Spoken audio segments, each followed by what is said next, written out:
다니엘 8장 13절, 14절 살펴보겠습니다.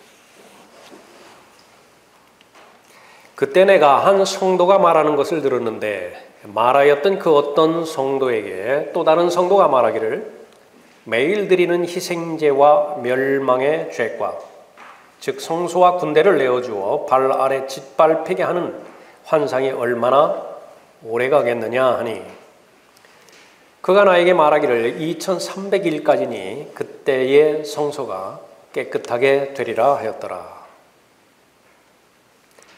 계속해서 대환란에 관련돼서 언급하고 있죠. 적그리스도의 활동을 말하고 있습니다.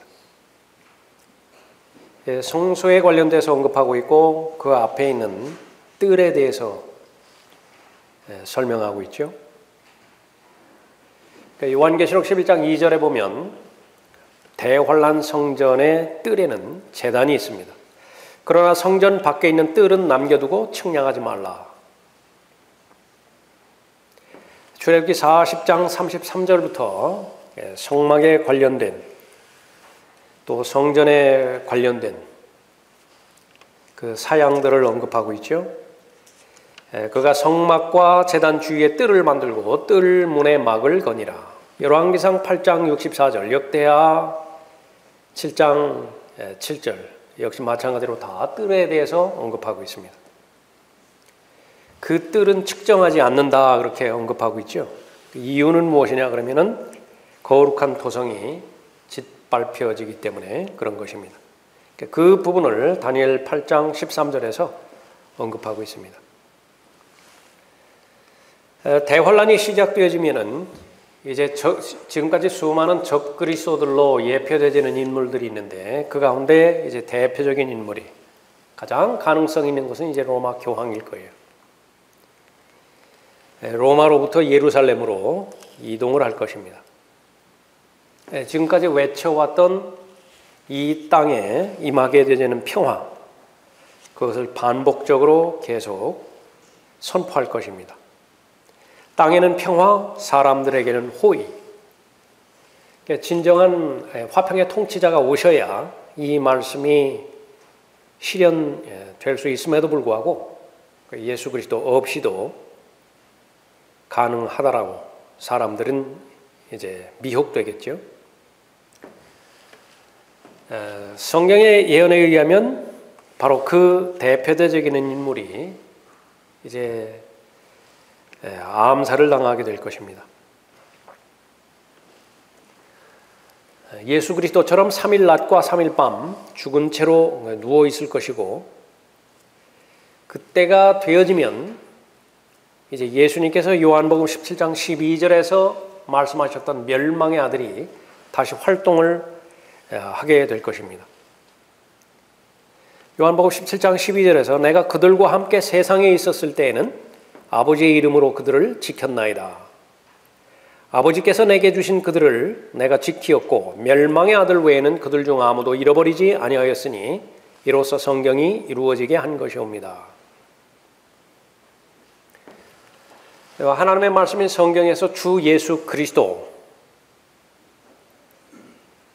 바로 그 예수 그리스도께서 주요 인물이 되시죠.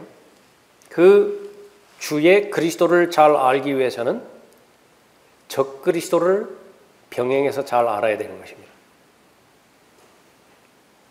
예수님께서 유다 이스카리옷을 멸망의 아들이라고 말씀하셨죠.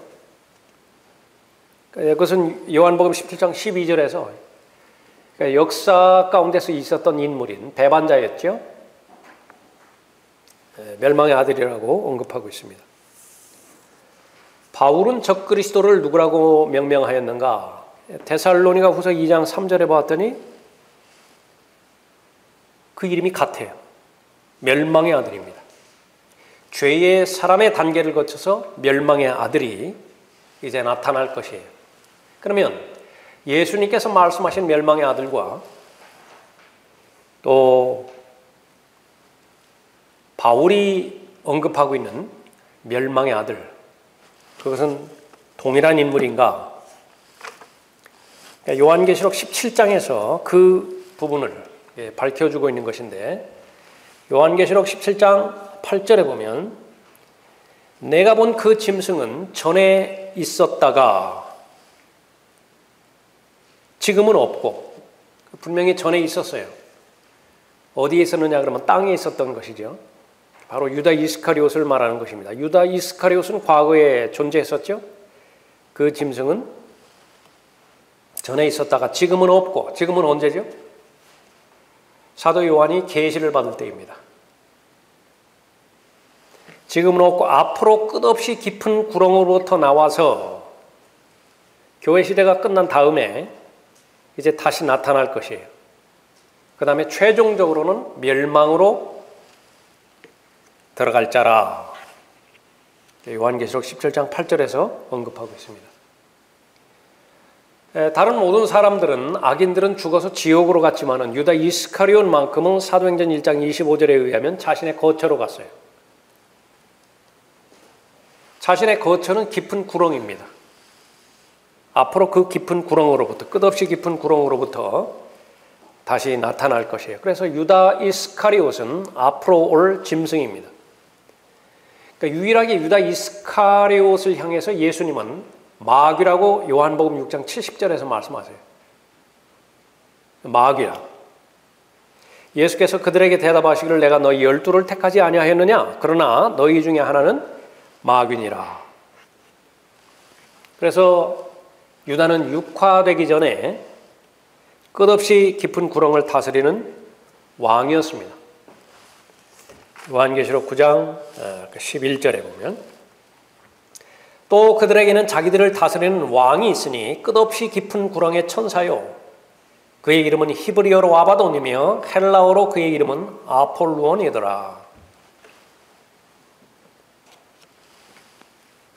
그래서 유다가 자살했을 때 지옥이 아닌 끝없이 깊은 구렁, 자기 처소로 그렇게 갔죠. 그 끝없이 깊은 구렁의 그 장소에서 왕이었던 유다 이스카리옷이 이제 나타나는 것입니다.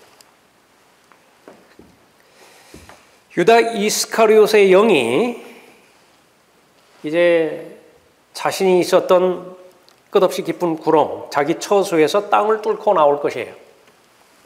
언제 그렇죠? 다니엘 8장 13절에 의하면 죄의 사람의 죽은 몸 안으로 들어가는 것입니다. 지금까지 죄의 사람이 있었죠?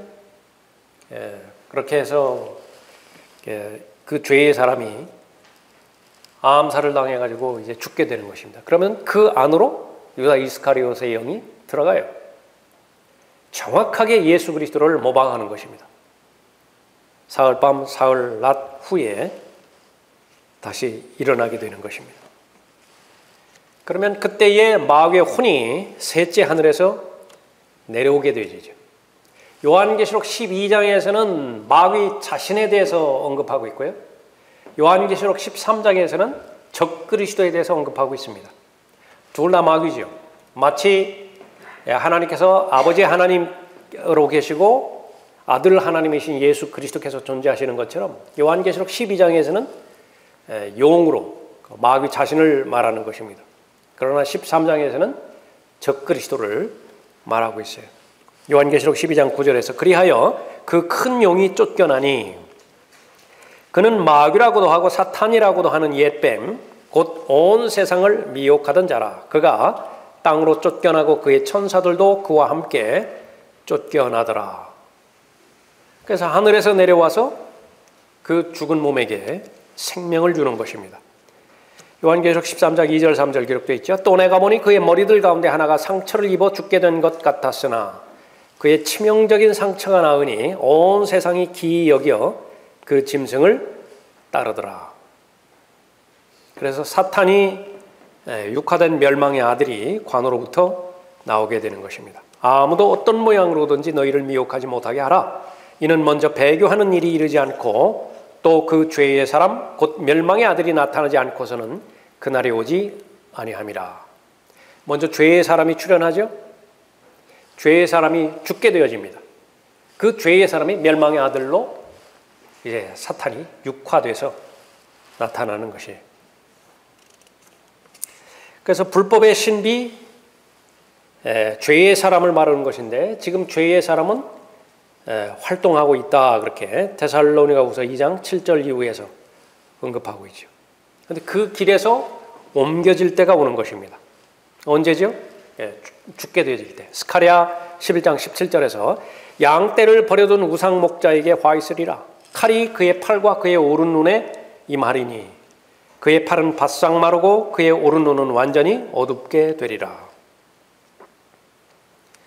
이 앞으로 나오게 될 이 적그리스도는 목자예요. 종교 지도자라고 하는 것이죠. 그런데 분명하게 참된 목자가 아니라 우상 목자라 그랬습니다. 전 세계의 사람들을 다 미혹할 종교 지도자예요. 그래서 멸망의 아들이 나타나기 전에 많은 적그리스도들이 존재하는 것인데 그 가운데 한 인물이 이제 죄의 사람으로 발탁되는 것이고 그 죄의 사람이 자신의 그 역할을 감당한 다음에 멸망의 아들이 되어지는 것입니다. 그래서 죄의 사람은 미래의 특정한 시점까지 죄의 사람일 것이며 그때 그는 더욱 완전한 모습으로 곧 멸망의 아들로 나타날 것이라 그렇게 했습니다. 이것이 가장 무서운 공포에 해당되는 그 부분인데 그것의 본질은 부활하신 예수 그리스도를 완벽하게 흉내낸다는 사실입니다. 유대인들의 입장에서는 메시아로 받아들일 수밖에 없죠. 그래서 유대 성전으로 들어가는데 어디까지 들어가게 되는 것인가? 지성소까지 들어가게 됩니다. 지성소에는 바로 언약궤가 있죠. 자비석이 있죠. 그 위에 앉는 것입니다. 양쪽에 두 그룹이 마주보고 있는 것인데 그 중간에 앉아버리게 되는 것이죠. 선포를 하게 되는 것입니다. 데살로니가후서 2장 4절에 의하면 내가 하나님이다. 경배하라. 어디서 많이 들었던 말이죠. 누가복음 4장에서 마태복음 4장에서 예수 그리스도를 시험할 때에 경배하라. 경배하라. 그 목적은 결코 변함이 없는 것입니다. 지금 이 시대는 어떤 그 부분이 영적 전쟁에 있어서 역시 마찬가지입니다. 나를 경배하라. 마귀의 실체를 가리고 다른 것들을 다 동원하는 것이죠. 만몬신을 동원해가지고 돈을 경배하라. 탐심을 경배하라. 다 우상숭배인 것입니다. 마귀는 여전히 활동 중이라는 사실이죠. 그러면 경배가 시작되면 어떻게 되는 것인가? 마귀의 세력들이 이제 뜰에 있는 놋제단으로 가서 매일마다 드려지는 어린 양의 매일 드리는 희생제를 멈추게 하는 것입니다. 아침에 어린 양 한 마리 드리고 저녁에 또 드렸죠. 매일 드리는 희생제예요. 그것을 멈추게 하는 것입니다. 그리고 그 희생제를 이제 자신이 받을 준비를 시작하게 되는 것이에요. 그러면 그 희생제물들은 대상은 무엇인가 그러면 바로 유대인들입니다. 그래서 유대인들이 죽게 되어지는데 그 경배받는 자들은 유대인의 죽은 몸을 먹고 또 유대인들의 피를 마시게 되는 거죠. 이사야 6장 13절에서 그러나 그 안에 아직도 10분의 1이 있을 것이요 그것이 돌아와서 먹힐 것이니 누가 먹힌다고요? 사람이 먹히는 것이. 잎이 떨어져서 줄기가 남아있는 보리수나무와 상수리나무처럼 거룩한 씨도 그 줄기가 되리라. 가장 공포스러운 때죠. 그래서 대환란 기간에 예루살렘에 있는 유대인들이 제단의 희생제물로 드려지고 사람 고기로 먹히게 되는 것입니다. 미카서 3장에 보면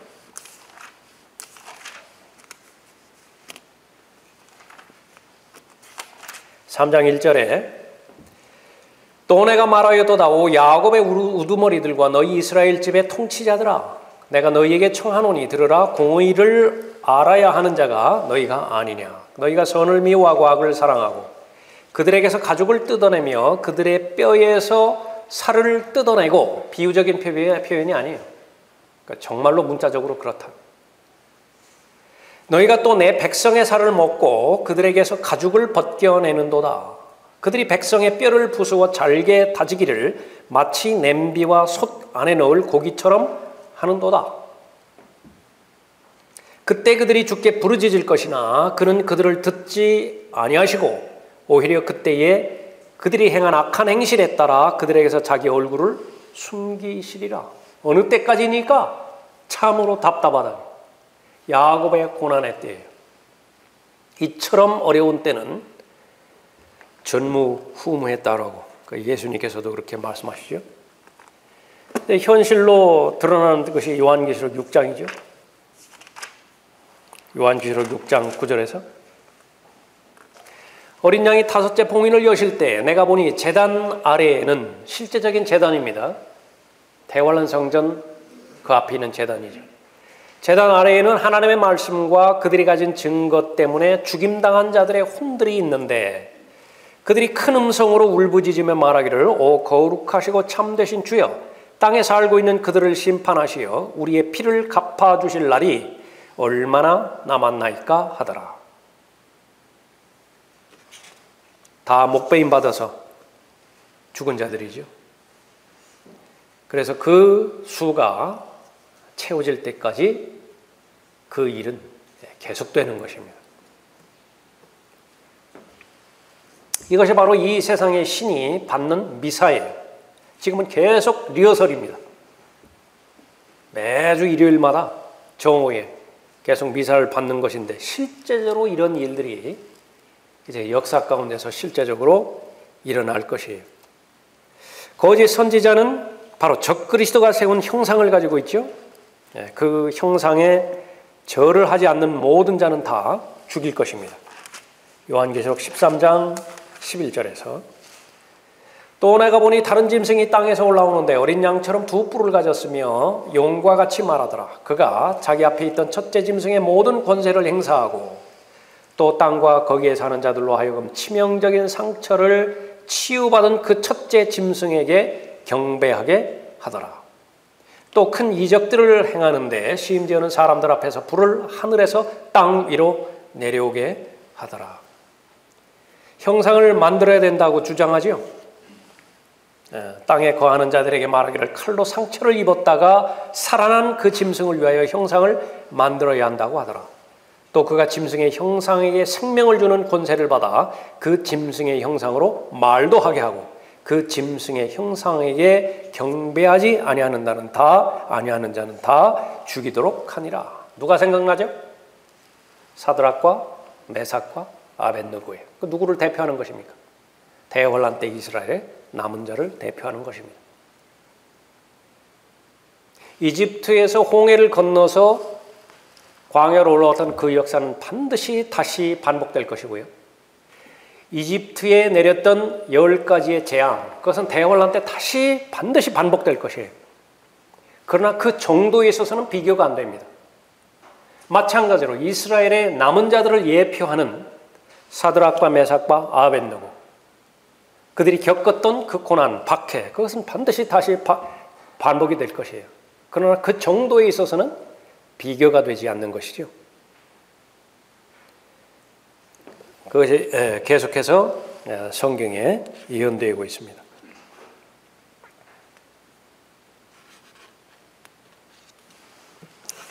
자, 그리스도의 몸이 이제 휴거되지요. 이 땅을 떠납니다.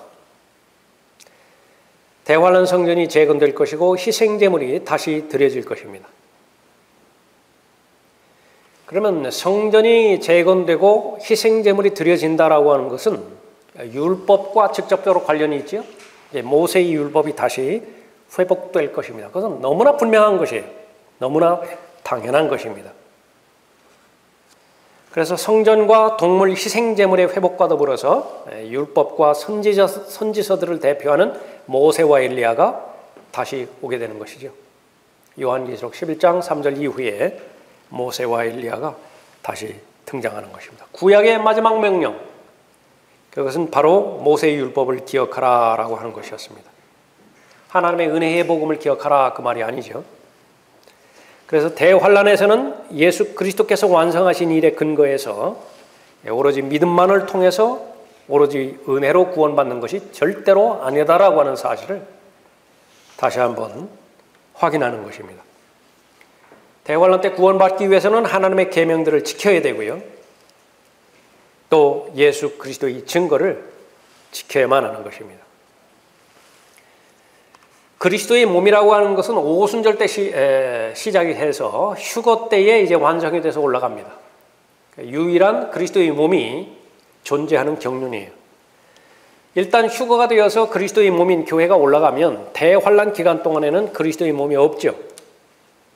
그리스도의 몸이라고 하는 것은 바로 성령에 의해서 인침을 받는 사람을 말하는 거죠. 예수 그리스도 안에서 예수 그리스도께서 성도 안에 내주하고 계시고, 그 그리스도의 몸은 유대인과 이방인의 차별이 없어요. 누구나가 개인적으로 예수 그리스도를 개인의 구주로 믿고 영접하면 이제 그리스도의 몸 안에 들어가게 되는 것입니다. 그렇게 이루어진 그리스도의 몸, 두 개가 아니라 하나예요. 그 한 몸은 이 땅에서 떠나게 되는 것이죠. 그러면 이제 유대인들로 이루어진 몸으로 대체가 되어집니다. 하나님의 경륜이에요. 요한계시록 7장 3절에서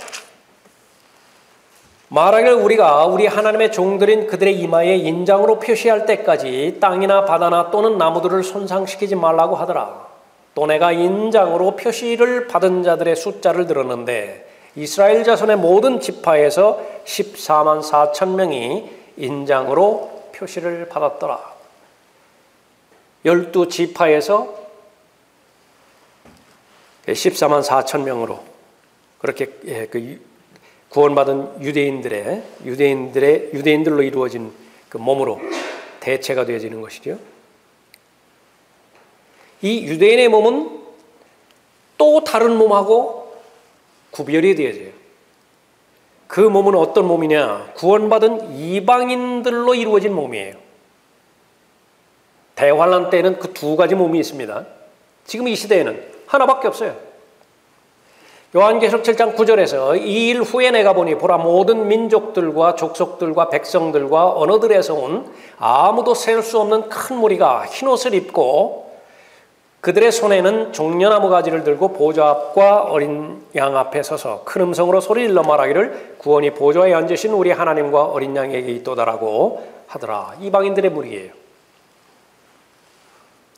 그래서 유대인들은 이마에 인장을 받음으로 구원받죠. 행위로 인해서 구원받는 것을 말하는 것입니다. 요한계시록 7장 14절에 보면 이방인들은 자신들의 옷을, 자신들이 아니에요. 자신들의 옷을 어린 양의 피로 희게 씻음으로 인해서 구원받는다라고 기록하고 있습니다. 내가 그에게 말씀드리기를 주여 당신이 아시나이다 하니 그가 내게 말하기를 이들은 대환란에서 나온 사람들이며 자기들의 옷을 씻어 어린 양의 피로 희게 하였느니라. 그리스도인들은 스스로 자신들의 옷을 씻지 않습니다. 신약에서의 그리스도인은 주님께서 씻어주시죠. 그러니까 예수 그리스도께서 죄인을 씻기시는 것입니다. 대환란에서는요, 이방인 성도들이 스스로를 씻어요. 다시 말하면 행위를 말하는 것입니다. 그래서 교회 시대에 형성된 한 몸인 그리스도의 몸과 대환란 때 이루어지는 유대인들의 무리와 이방인들의 무리, 그 둘 사이의 교리적인 차이를 구분하지 못하는 것이에요. 그러면 어떻게 되는 것입니까? 대환란이 일어나기 전에 들림받아 올라갈 그리스도의 몸을 행위로 구원받는 이 유대인들의 구원받는 그 무리 가운데 억지로 구겨 넣어버리는 것입니다. 계명을 지키게 만들고 또 짐승의 표를 받지 못하게 그렇게 만드는 것이죠. 그 구분을 하지 못하면 거기에는 어떤 자유도 없어요. 한 성도가 말하는 것을 들었는데 말하였던 그 어떤 성도에게 또 다른 성도가 말하기를, 이 두 성도는 천사일 가능성이 많다라고 그렇게 보는 것입니다. 14절에 그가 나에게 말하기를 2300일까지니 그때의 성소가 깨끗하게 되리라 하였더라. 이 답은 환상이 얼마나 오래 가겠느냐, 그 질문에 대한 답이지요. 다니엘의 70째 주와 대환란과 관련해서 4개의 날짜들이 나오는데 다 달라요. 제일 첫 번째는 다니엘 9장 27절에서 나오는 다니엘의 70번째 주, 7년이죠. 그걸 반으로 나눈 3년 반씩에 해당되는 그 기간입니다. 날짜로 따지면 1260일이에요. 이 1260일이 둘로 합해지면 이제 7년이죠. 그래서 전반 환란, 후반 환란이 있는데 그 뒤의 기간을 대환란이라 그렇게 부르고 있죠. 두 번째는 다니엘 8장 14절 본문에서 나온 것처럼 2300일을 말하는 것입니다. 참고적인 설명은 그 밑에 다 나와 있고요. 세 번째는 다니엘 12장 11절에서 나오는 1290일이에요. 날마다 드리는 희생제가 폐지되고 멸망케 하는 가정한 것이 세워질 때부터 1290일이 될 것이니라.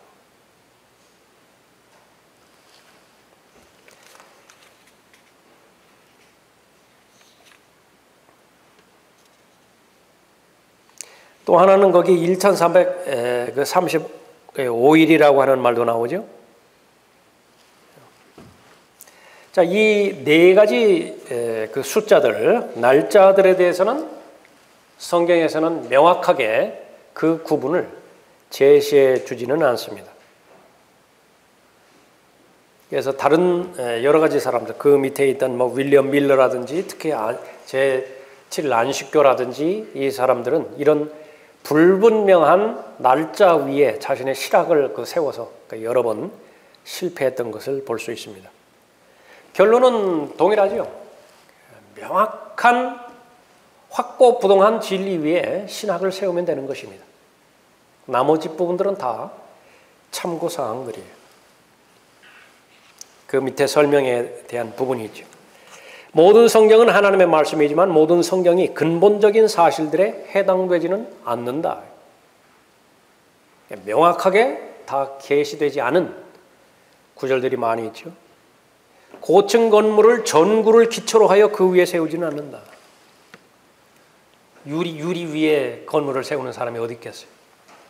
그러나 신학으로 돌아오면 그렇게 하는 무수히 많은 사람들이 있는 것입니다. 그래서 그 신학 교리를 다니엘 8장 14절과 같은 불분명한 말씀 위에 세우지 않는 것입니다. 그래서 이 예언의 날들을 잘 구분을 해서 어떤 것이 교리적으로 예언의 날들인 것인지 그렇지 않은 것인지 잘 알아야 되겠습니다. 15절 보십시오. 15절부터 18절까지 보겠습니다.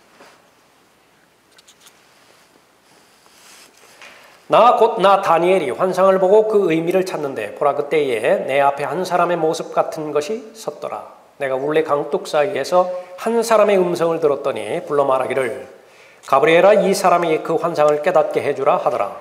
그리하여 내가 서 있는 곳에 그가 가까이 왔으니 그가 왔을 때 내가 두려워서 얼굴을 대고 엎드렸으나 내게 말하기를 오 인자야 깨달으라 그 환상은 마지막 때에 있을 것임이라 하였더라. 그가 나와 말하고 있을 때 내가 얼굴을 땅에 대고 깊은 잠이 들었으나 그가 나를 어루만져 일으켜 세우고 말하기를 보라 내가 진노의 마지막 끝에 있을 일을 내게 알게 하리라. 그 끝은 정한 때에 있으리라.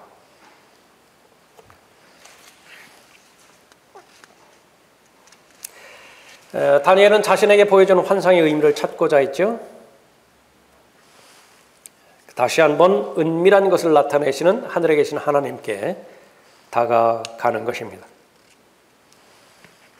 하나님께서 그 해석을 다니엘에게 알려주시죠. 이 과정은 어느 누구에게나 동일하게 적용되지는 과정입니다. 16절에 내가 울레 강둑 사이에서 한 사람의 음성을 들었더니 불러 말하기를 가브리엘아 이 사람에게 그 환상을 깨닫게 하더라. 하나님께서는 기도의 응답으로 다니엘에게 천사 하나를 보냈지요. 가브리엘이었습니다. 누가복음 1장에서 출현한 가브리엘이었는데 사카리아에게도 나타났고 마리아에게도 나타났던 천사였었죠. 17절에 그리하여 내가 서 있는 곳에 그가 가까이 왔으니 그가 왔을 때 내가 두려워서 얼굴을 대고 엎드렸으나 내게 말하기를 오 인자야 깨달으라 그 환상은 마지막 때에 있을 것임이라 하였더라. 누가복음 1장에서 이 가브리엘이 취임된 요한의 출생에 대해서 알려줄 때요, 또 예수 그리스도의 출생에 대해서 알려줄 때에 예수 그리스도께서 하나님의 어린 양으로 오셔서 속죄 사역을 완성하실 것이다, 그 부분에 대한 말은 단 한마디도 하지 않았어요. 왜 그런 것인가? 예수 그리스도께서 오신 것은 바로 구약 성경에 예언되어 있던 초림뿐만 아니라 더 중요한 것은 재림에 관련된 예언이죠. 유대인과 관련된 예언이에요. 다니엘을 통해서 예언했던 그 다니엘의 70째 주가 이제 막 시작하려고 하는 그 부분이죠. 계속해서 살펴봤지만 하나님의 관점은 자신의 하나뿐이 없는 아들이 갈보리 십자가에서 죄인들에 의해서 처형되는 날이 중요한 관점이 아니에요. 오히려 실제적인 권리, 이 온 세상 나라죠. 온 세상 나라들을 자신의 아들이 이양받아서 합법적인 권리로서 영원 무궁토록 통치하는 그 날에 하나님께서는 관심을 갖고 계시는 것이죠. 가브리엘 역시 마찬가지예요. 그런 관점에서 속죄 사역에 대해서 계시한 것이 아니라 가장 중요하게 여기는 것은 바로 재림과 관련된 내용들이었습니다. 누가복음 1장 13절에서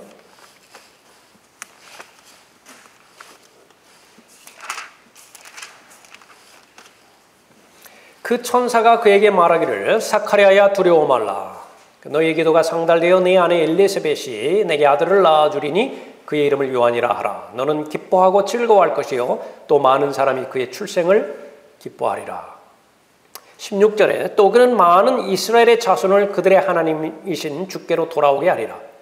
그는 엘리야의 영과 능력을 가지고 주 앞에 앞서가서 아비들의 마음을 자식들에게로 불순종한 자들을 의인들의 지혜로 돌아오게 하며 주를 위하여 마련해 놓은 백성을 예비시키리라. 모두가 다 구약의 예언의 말씀이죠. 그러니까 구약의 예언의 말씀을 인용을 해서 침례인 요한을 통해서 이루실 것이다 언급하고 있습니다. 19절에 그 천사가 대답하여 그에게 말하기를 나는 하나님의 면전에 서 있는 가브리엘이라. 이 기쁜 소식을 내게 말하여 전하라고 보내심을 받았느니라. 은혜의 복음이 아니에요. 여기서 말하는 기쁜 소식은 메시아의 출현을 말하는 것입니다.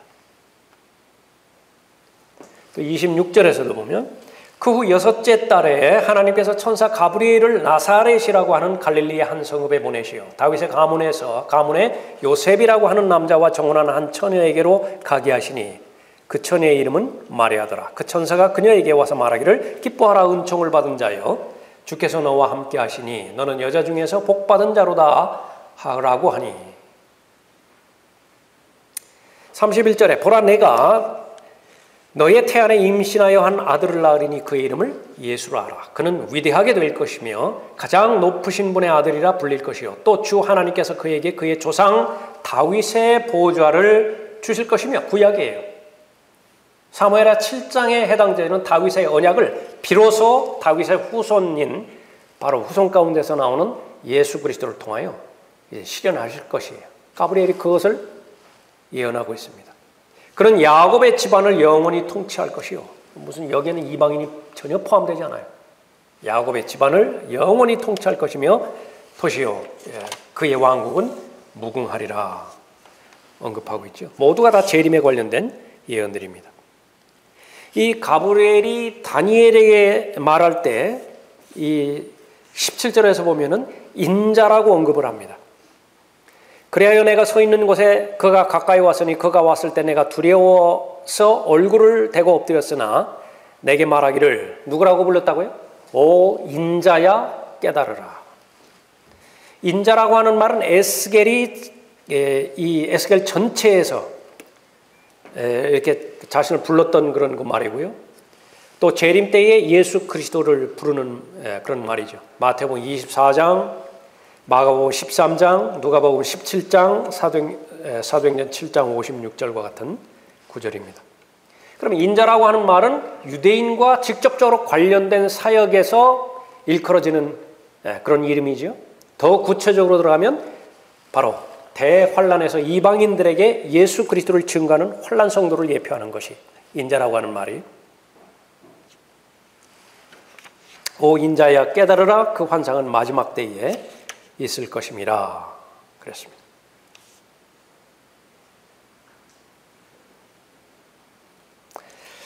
이 마지막 때, 또 19절에 보면은 마지막 끝이라고 하는 말이 있는데, 그 끝이라고 하는 말이죠. 그것은 계속 반복되는 것처럼 재림 바로 직전의 때를 말하는 것입니다. 그러면 처음에 이 다니엘 7장에서 예언된 내용이 무엇이냐 그러면 수디앙과 수디염소죠. 그렇죠?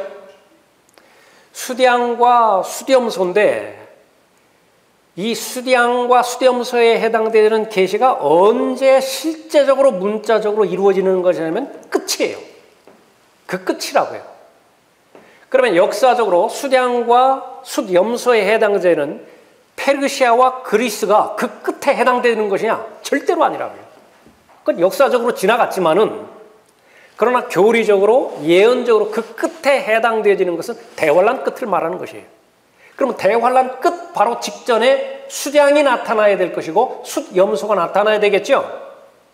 그래서 더 이상 교리적으로는 예언적으로는 수디앙과 숫염소는 페르시아와 그리스를 벗어나는 국가예요.